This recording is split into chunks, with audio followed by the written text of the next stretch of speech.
5. And like you said, I think, let's go back to that draft. We were kind of like, do you really have to take that Kharazim this early? And Bakery said, why not? If you're this good, you don't care about the meta, you don't care about what other teams say, you play to your strengths. So now, we're down to the 3rd Battleground. ROCCAT can still make this a full best of 5, but Dignitas only needs one more win.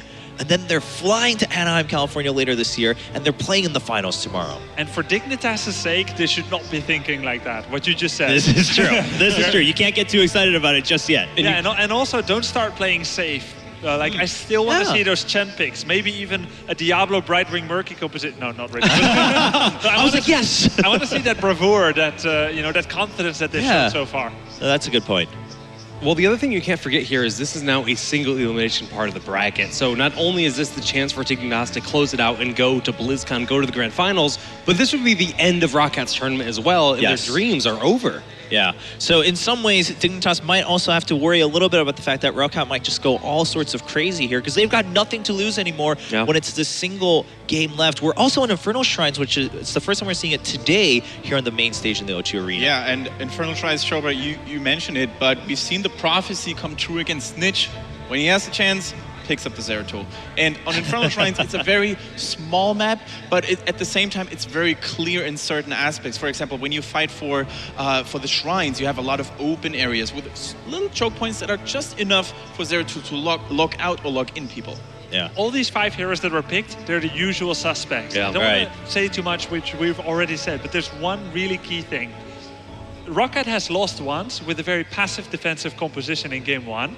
I would say they probably got outdrafted with the Chen. Right. In the second game, it was 2 very well-balanced teams, but I think they were beaten by superior mechanics. And now, in game 3, how do you overcome that? You've lost in 2 different ways. I would want to play Abathur if I was ROCCAT. That's why that ban is so smart. Like, if they're a team that's known for playing the battleground, the team that's known for strategic advantages and just a split-pushing style, the Abathur ban is just so incredibly intelligent, but so is the Kharazim. Taking him out here, just the power of Bakery on that hero is so profound. I mean, yeah, when you've lost a couple 4v5s like that in a single game, you're like, all right, maybe we really should ban that out. Maybe it's not worth leaving that in the pool. But of course, like you said, the usual, especially on this one, when you're fighting for those shrines, it is really, in some ways, more about that wave clear, because you can instantly rack up the 30 that you need, the 30 stacks to get the Punisher and Leoric and Johanna. Very good suspects for that. Especially in the current patch where, all those all-star heroes like Johanna and Leoric, they still deal additional damage to those neutral monsters. In the next patch, the thing might actually look a lot different when the bonus damage gets removed. Yeah, it'll be a little bit interesting to see how it changes, but for now, it's like 1 Skeleton Swing or 1 Condemn, and you're good to go when you're fighting for those shrines. And it's super cool to see. Blizzard takes a lot of feedback, and they're having like new changes every 3 weeks.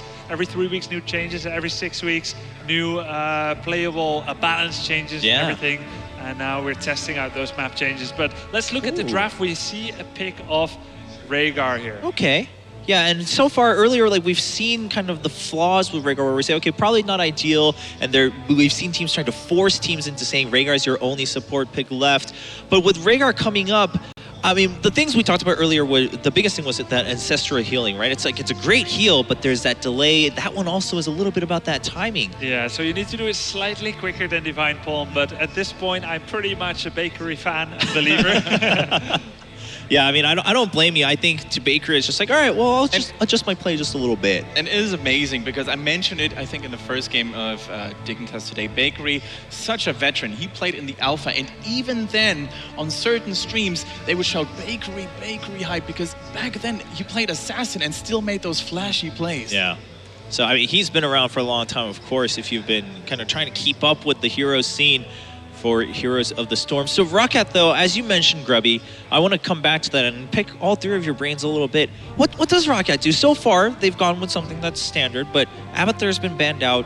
Is there something else that you would expect them to do that's crazy? Well, they have something working for them. They have two undying heroes, Uther and Leoric. Both, when they die, they continue to contribute to the team fight. Okay. They have a very strong and forgiving front line.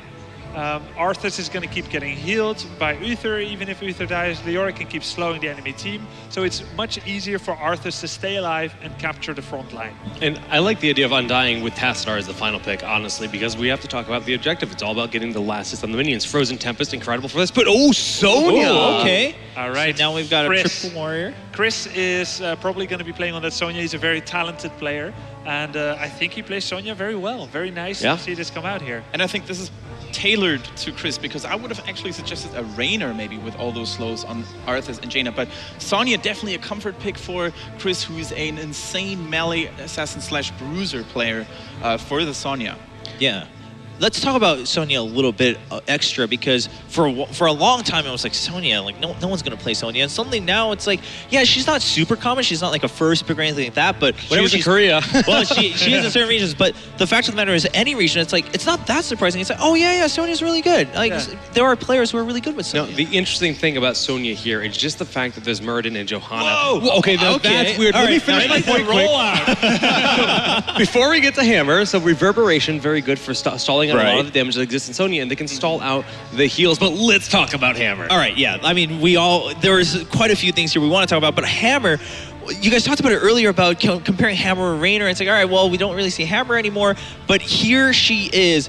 What are we looking at for Hammer, especially for Infernal Shrines, right? This came up earlier, I believe, either on the desk or during commentary. One of you guys mentioned the fact that, well, yeah, on Infernal Shrines, of course, Hammer has that nice spot where you can stand right behind the shrine or something like that. So there's a corner on every Infernal Shrines where she can stand really comfortably and shoot at the shrine. But it's basically that. I mean, she puts herself out of danger, shoots over a wall by using her napalm and her superior basic attack range, but at the same time, it makes her very immobile.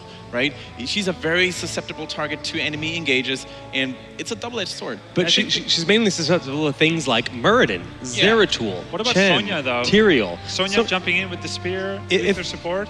That's about it. I mean, and that's not the biggest threat in the world, right? Because then you put one hero on duty, Muradin, whomever. So the moment that she uses the Ancient Spear over to Hammer, you have the Stormbolt to peel for the Sword Hammer to get out. I mean, we call it Protect the Hammer a lot of the times for good reason, because it's a crucial piece to your composition. Do you guys think that Hammer's own protective talents like First Aid and Stone Skin are enough for Rhaegar to bring through that Ancestor healing? I don't think she will use Stone Skin. I think she'll probably even go for Advanced Artillery at level 1. But you do get that First Aid, and she can use Concussive Blast to push away Sonya once. Right, and that's kind of all you need, really, to kind of reset the fight and then wait for your team to regroup, right? Because Sonya, like you said, is also the only one who can really dive in and force Hammer out of that position. Leoric could do it, I guess, if he Wraith walks upon her, but then it's up to Arthas himself to support the front line. Yeah, right. I mean, there's a much greater trade-off there, whereas, and with Arthas, like, yeah, sure, you could kind of snare her right there, but what good is that going to do? She's like, well, I wasn't moving anyway, so thanks. It's not a big deal.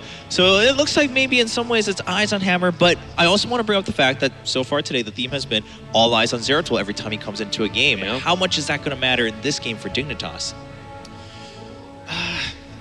It's going to be really hard. I mean, there's a lot of pressure on the shoulders of Zeratul whenever he's around. I mean, his ability to single-handedly turn the momentum in a whole team fight.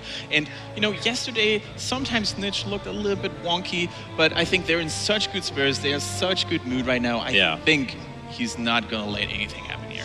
Well, it's going to be tough, though, with the stun. If he gets hit by the Ancient Spear, he's put in a really rough spot, because Sonya will absolutely shred through his tiny health pool in that situation. So he does have to play a little bit passively until level 13, when he picks up Wormhole. Then he can play a little more ham, if you will.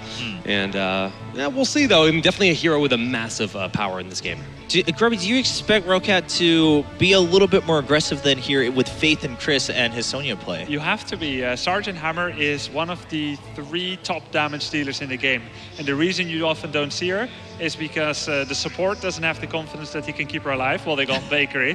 And because also Infernal Shrines is one of her best battlegrounds. I'm so excited. Hammer is my most played hero in Hero League, so really cool to see her. This is the first time she has been busted out in this tournament. Yeah. So I have high hopes for her. Maybe 100% win rate, Hammer. Maybe. Hey, the dream is still alive there for Sergeant Hammer, ladies and gentlemen. We are at match point for Team Dignitas. Can they make it to BlizzCon? Can they make it to the finals tomorrow for a fight to be called the European Champions? Let's find out in Game 3 of this best of 5 with Kalaris and Todd. And what a map to find it out on. Infernal Shrines here for game at number 3 as they stand. That one map from actually qualifying to BlizzCon. And they bring out the hammer. We were mentioning it whilst they were talking about the draft as things go. And it's too juicy a pick to like ignore on this map. Yeah, it's absolutely the best map for it, just because you need to fight on those shrines that are like fairly small area. And a lot of the time also, or every time actually, next to those shrines, there's actually a safe space that you can kind of siege from behind. So it's going to be interesting to see if those positions are used. All right, well, let's get into it then as we have to the left-hand side here for game number 3 in this semi-final. It will be Team ROCCAT with Zocca playing on Arthas, Hasuobs is on Jaina, Shadowmare is on Uther, Chris is going to be playing Sonya, and finally Sports Billy, once again, he's on Leoric. And over to the right-hand side, we have Team Dignitas with ADRD, yes, on the Doom Hammer here. And then we have Zarmany going to be playing Johanna. We have Arthiro going to be playing the Muradin. Bakery is on Rehgar, and Snitch, as always, he's on the Zeratul. Yeah, Advanced Artillery here picked as a level 1 talent on Hammer. I think no surprise here. Even though there are a lot of melee heroes here, it's going to be great, especially if you go into Hover Siege Tank on level 16 and then potentially into Nexus Frenzy on level 20. And it's game over here. Yeah, and if Virtus Pro's kind of predictions towards ROCCAT are anything to go by, this is a great opportunity for ROCCAT to tie up, or at least get a win on the board. VP in the group stages was banning Sonya every single game against ROCCAT. So they know that ROCCAT has a really good composition and fight with a Sonya pick. It's going to be interesting, actually, to see how Sonya does here in this game. This skin is just great. Even the Mind's too pretty. The hammer skin, yeah, it's very, very nice. Themed around Orgrimmar, of course. We've had many a chat about this before. Beautiful little skin. Even boosting away here. The technology was there, apparently. Yeah. In this case. Is okay. Little fireworks on the side, I suppose. But for now, we will see Sports Billy as well as Zocca just kind of backing off from this middle lane for now. They're just rotating between these lanes, getting them globes going, getting anything up to reanimation, really working out here for Leoric.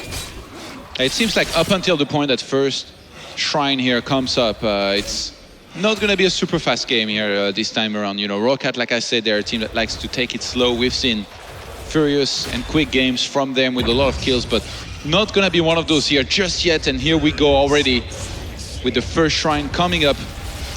This you see on the right hand side where there is the smoke is where you can siege up as Hammer to be fairly safe and almost unreachable. It's a pretty good little spot here for ADRD, as maybe we'll see him locate himself in an area in a moment. He's already moving towards that location. Zocca here being chased down by Arthiro as well as Bakery, but they're already getting themselves some kills on the board. The objective of the game is get 30 minions from these shrines, and then you will be able to summon Narket. Look at how close Zocca was to going down there from First Blood. They're trying to push them off the shrine as quickly as possible here. And having Johanna available to you on this map is very, very strong to get so much damage done to those minions. And ADRD is sieging in a position here where he's going to be hitting almost anywhere here. Yeah. Near that shrine. If ROCCAT tries to come in, somebody's going from behind Hasuobs. The loop around, but they spotted it. They noticed exactly what it was going on, but likewise, they're actually going to just try and push on in here. Sonya gets themselves 2 kills as Johanna goes down along with Muradin, and no tankiness here. That is going to be ROCCAT picking up this Arcane Punisher. And ROCCAT finally here gaining some momentum here after 2 very rough maps. They get the first Punisher here in map number 1. It's going to be in the Arcane Punisher here as well. It's the strongest one in my opinion. Yeah, it's really, really good. I mean, sometimes you can have these beams locate themselves in a really awkward spot, but if they do land next to one, as the Arcane Punisher jumps forwards here, and it does prioritize heroes over buildings once its jump is off cooldown, which is important to know. But it goes down very quickly. Luring a Punisher across a wall to try and deal with it is a very good tactic to be able to kill it off without the reinforcement of its team. And in this case, Hammer not quite coming as handy as Dignitas would have thought here just yet in this game. I mean, even though he was dealing a lot of damage in the end, if the rest of the team dies, then you're still going to be in trouble here as the Hammer. It'll gain good traction later on, that's for sure, though. As your range increases here with Maelstrom Shells at level 4, makes it easier and easier to start laying siege to those locations. And later on, if you're daring enough to go for graduating range, then you may as well just say goodbye to the shrine. Yeah, and we see Feral Heart as well on the Rehgar here at level 4. And in this case, ROCCAT, they've gained a slight experience lead. They've done a lot of damage to that wall, though, in the middle, and that tower as well. Would love to finish that here, I'm sure, with the camps that they're going to be doing. Not too bad. One thing that's important here, though, for Dignitas is that they didn't let that first Punisher get out of hand at all. They dealt with it very, very quickly, very responsively. They set themselves up well to kill it off fast. Oh, Bakery remembers how to play Rhaegar. Yes, he does. Go straight for a camp here and gonna be taking that very quickly here. So we haven't seen Sonya much either. Let's quickly go over her build. It is Shot of Fury, which gives her an activation of extra 50 Fury, which means she can use more abilities quickly. And then level 4 and 7 is focused attack as well as follow through. So a lot of her power is going to be on her auto attacks after slams and trying to really get in the thick of things. Oof. Well, 2 first aid actually here for Dignitas with Sergeant Hammer taking it and Zeratul as well. So that's going to be less healing required by the Rhaegar here. Yeah, as for now, he's going for a pretty standard build. Spirit Walker's Grace, Feral Heart, Cleanse going in. But here comes the next shrine. It's going to be a Mortar Punisher if it does get summoned. 7 minions have already gone down. That could come in really handy, actually, those 2 first aid for the fights here for this shrine. If they can pull back on time, make sure that they heal a little bit. Look at this. They don't know Chris is there. They don't know Chris is there. He's going to jump straight onto ADRD just after he sees it. That's a perfect move there from Sonya to try and get the juke there on ADRD. Pushes him away and guarantees themselves more kills with Sports Billy. The easy clean from that skeletal swing on towards the minions. They might have, I mean, that's it. Another here. Punisher, in this case, for ROCCAT. Gained quite easily as well. It's going to be a Mortar 1 here. And he will jump on forward here to try and get onto our hero. But ADRD, once again, they're luring it over the wall, even though he will take some damage from that mortar and trying to deal with it. So they can get away with this for the first couple of rounds of Punishers, but later on, it becomes all the more difficult. Yeah, I really like how Leoric and Joanna immediately went to another lane to make sure that they could soak. They're both even going to do the same thing right after with going to that bottom lane, trying to get all those minions here. And in this case, ROCCAT, they're setting up there as a 4 with a huge trap here. Ooh, that's an easy kill. A very easy kill onto Muradin. What's up, Muradin? Where's your dwarf toss now? You're dead. He got tossed into the air, my friend. He got killed and obliterated. That was difficult stuff for him to deal with. But regardless, now that means level 10 is going to be slowly approaching for Team ROCCAT. Really good play out of ROCCAT in map number 3. Remember, they're down by 2 games here. There is so much on the line. Potential qualification here to BlizzCon.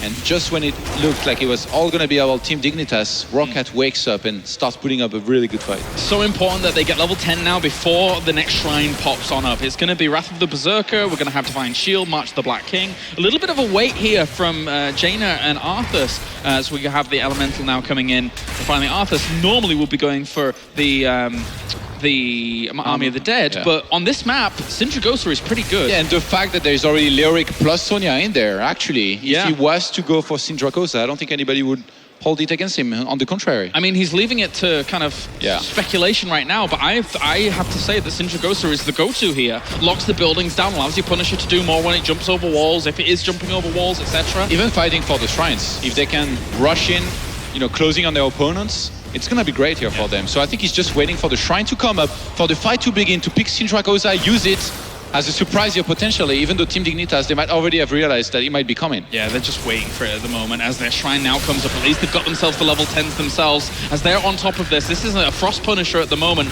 Still no level 10. There's the Sindragosa, going to be used instantly as it tries to go sweep across this back line as the Warriors try and get on forward. March of the Black King goes in. Bakery's going to use Ancestral Healing on towards himself, but that leaves Zarmany completely vulnerable. Jaina actually died up towards the back. Johanna's going to go down up towards the top, and Snitch has thrown down the Void Prism to buy themselves a little bit more time, gain some traction on the shrine. Yeah, it's been 1-4-1 here so far, and right now Dignitas, they're going to be getting right back in there. Snitch do so much damage, but pull back just on time here. Yeah, he wants to try and invis and get back in there, maybe get a cleave and then just go blink on out, but it doesn't matter. The Frozen Punisher has been unleashed here once again for ROCCAT, and they don't have the luxury of a wall this time, so it's going to be harder to clean up. That triple warrior is working out so well here right now for ROCCAT, and Sonya in particular here. Even though Jaina got sniped here in the start of that fight somehow, it just looks so strong. I can understand why teams banned it earlier against them. They're making it look really, really strong here right now. I'm surprised they didn't ban it against Team ROCCAT this whole series, to be honest with you. And they are being punished for it, no puns intended, on this third map. There's the jump straight onto Arthero. He's going to be pushed away for a moment. Are they getting frozen punished or arcane punished? Truly, truly frozen punished at this point. They may as well be in a refrigerator. It's going to end up going up towards the top now, rotating around just a little bit and getting themselves another fort. Hammer, though, if you can somehow hold on with a Sergeant Hammer on your team, that level 16, that level 20, they are the most important levels that will make you so much stronger. Yeah, we remember back patches and patches ago where she basically became a god with the auto attack potential that she had later on in the games. So she definitely gains traction as the later the game goes, but look at that, Snitch being able to steal the easy camp over towards the left-hand side. Cheeky guy. Yeah.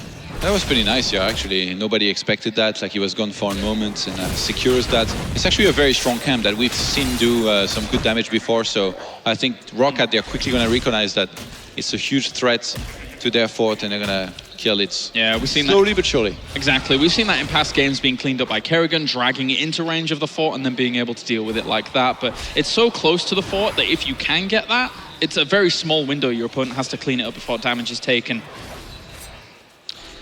Well, for now, Team ROCCAT still just playing this out a little bit slower, but they've really seized the initiative in this game, and that's exactly what I wanted to see from them. After the first two games being extremely defensive, go on the bit more of the aggression here with this very heavy warrior lineup. On this map, the level 13 talent here of Arthas Biting Cold is going to make it great to fight here on these shrines, just because Frozen Tempest damage is going to be increased by 50%, and he's basically going to have it on the whole time and hopefully be hitting everybody with it here. Yeah, it's definitely a great talent to choose, and once again a shrine is coming up 20 seconds. Arthuro is going to be able to position himself forwards. ADRD needs to find a good place to actually siege up, but if he does actually even go in there, look, I mean, they've already taken so much AoE damage through all of that, and the Void Prism's just buying time for Zarmanis to rotate around and help. Level 13 was a very important level as well here for Dignitas, because Hammer got Giant Killer against a 3-tank lineup here. It's going to be very important to start putting that to some real use here. That's where she really gains momentum at the moment, and at the same time now Shadowmare trying to zone on out. They've got themselves 10 kills already on towards these minions. How are they going to be able to get on there though? They're zoning them out so well. Ancestral Heal's been used. Syndragos is slowing them down.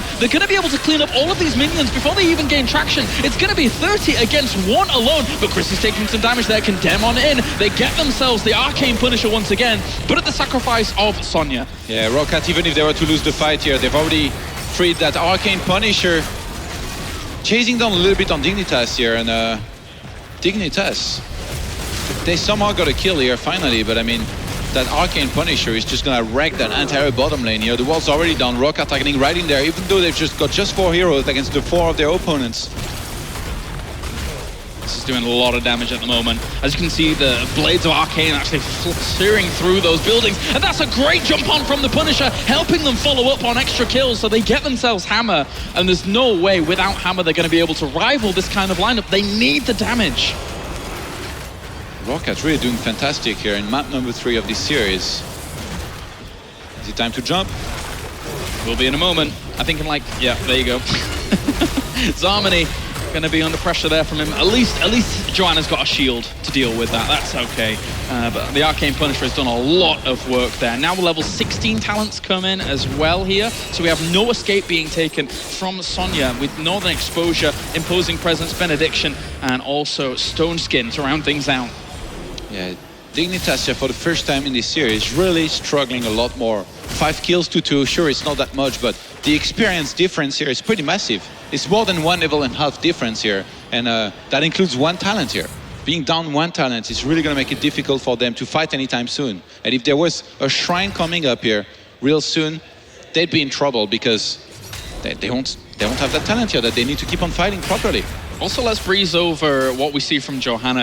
At the moment, if you look at her talents, she's got Eternal Retaliation and also Battle Momentum. These 2 talents work in tandem with one another if you do seize a shrine, to always have Condemn over and over and over and over to be able to clean up. But they've never had the opportunity to really seal those things out. Dwarf Toss. Oh no, he's going to end up dying off. That was quite the detrimental Dwarf Toss. He actually hit the wall, I think, there for a moment. Yeah.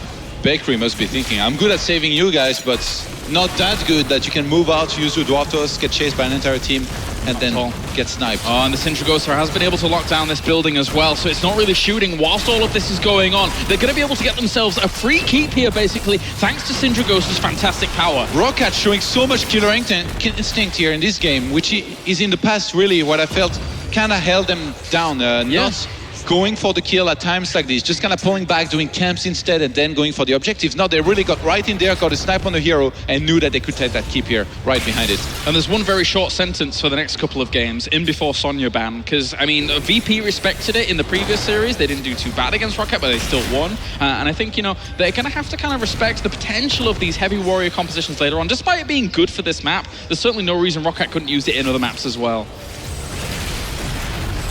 They're going to get into a fight here, as they do have already the Divine Shield going on down to Jaina very, very early on in that fight. They do back off. It is a Frozen Punisher that's going to be coming along here. They just make sure that Leoric is always on that shrine cleaning up whilst delaying with the other 4. That's why this triple warrior composition works so perfectly, because you have to have Leoric on that shrine, but the location has been seized now by them, and it is going to be graduating range, so if he's allowed time to set up, it's going to be okay, but Zeratul is going to end up going down during all of this, and it's 4v5 once again. The Warriors still holding strong here for Team ROCCAT. The range here for ADRD is already going to be crazy. If he was to reach level 20, it'd be even better, but right now Dignitas, they're trying to hold on. They're getting chased, already having lost Zeratul. Oh. They're going to lose 2 more heroes, and that's down. 3 down.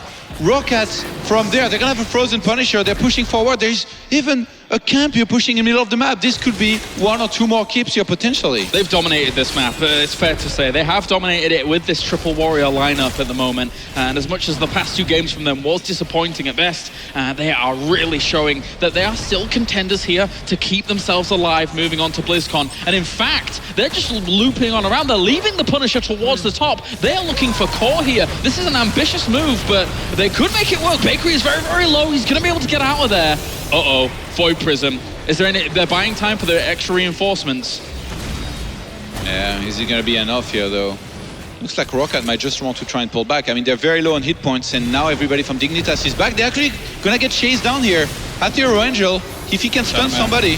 Shadowmare, he's going to get locked down potentially here. They don't have level 20s. This is the perfect time here for Dignitas to fight, considering that they're not down a talent at the moment. Try and push on against them. And Shadowmare is going to end up dying down towards the bottom with that last Singularity Spike that will kill off Uther. And Dignitas need to now try and seize some momentum. That could have been a lot worse here. Hazuops actually using the ice block while that stun was mid-air. And Muradin was even really close. Probably, I mean, even if he dies, he's just going to come back so quick. That Punisher at the top, still working on that keep.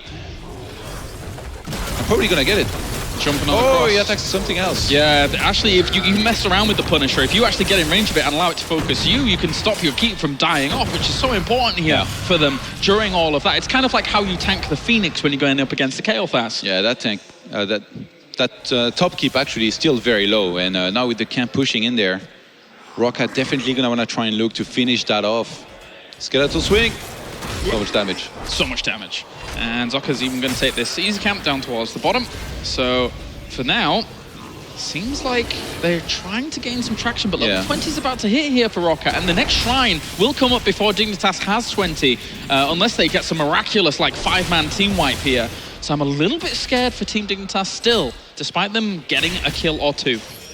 Yeah, I mean, Dignitas, they're in trouble, but they're not out of it just yet. If they were to get level 20, like I said, Nexus, Frenzy, or Sergeant Hammer can be a game changer.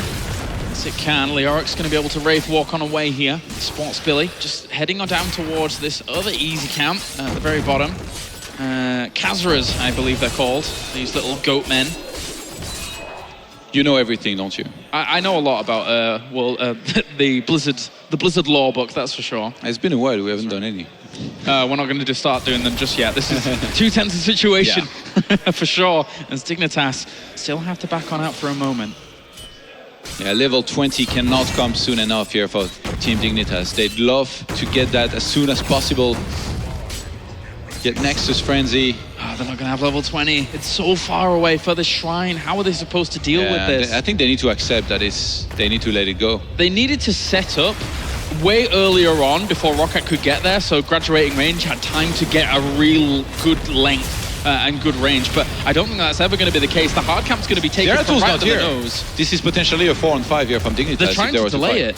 They have to delay, they have to try and soak. They know they can't win this fight. Not at all. They have to soak the lanes. What a sad moment here for Dignitas, as they just can't deal with it. ROCCAT has played a blinder of a game.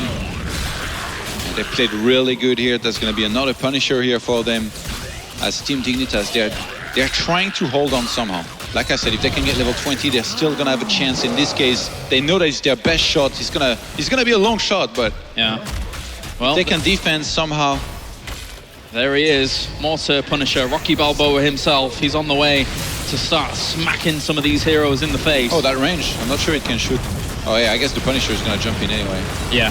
He's set up way in advance, but at the same time, Sinchigos has already gone through here, locking down some of these buildings. ADRD has to back on off, already killed off Zeratul as well. The tower's going to end up going down. It's going to be the keep next. They're not even bothering about focusing down on towards the heroes because they know that this Punisher can be the ending here for them in game number 3. It jumps on towards Johanna, and Muradin ends up exploding under the power of the damage coming out here from this Triple Warrior lineup. They're going to be able to right-click the core here with this Punisher, and they're going to be able to finish things off. The hammer did not work out for them, but they didn't gain traction at all with it during the whole game. ROCCAT ran away with this one. They needed something special here to potentially hold this, maybe something like a Void Prison Zeratul while the Punisher was being sniped by the rest of the team, but ROCCAT, a very convincing map number 3 here. I think it was 12 kills to 3 here in the end, and